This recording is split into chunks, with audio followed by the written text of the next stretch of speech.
3,15 ఎంతమ్మా? 3,15 మన పిల్లల్ని అడిగితే 45 అని చెప్తారు. మరి మాజీ ముఖ్యమంత్రి గారి అబ్బాయికి 3,15 90. మరి మన కొబ్బరికాయలు లెక్కలు వేసుకునే వాళ్ళు కూడా చాలా కరెక్ట్గా చెప్తారు.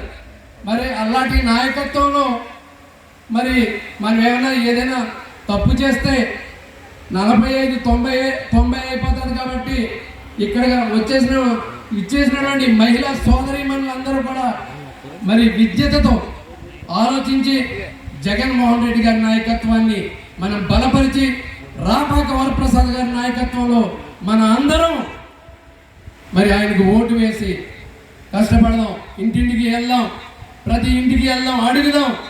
మరి జగన్మోహన్ రెడ్డి గారు ఒకటే చెప్పారు, నా పరిపాలన నచ్చితేనే ఓటేయండి, లేకపోతే నాకు ఓటేయద్దని చెప్పిన దమ్మున్న నాయకుడు సింహం సింగిల్గానే వస్తుంది. పందులు కుప్పలు తెప్పలుగా వస్తాయి. మరి ఏదైతే సింహగర్జన చేయించాలని మహిళా సోదరిమణి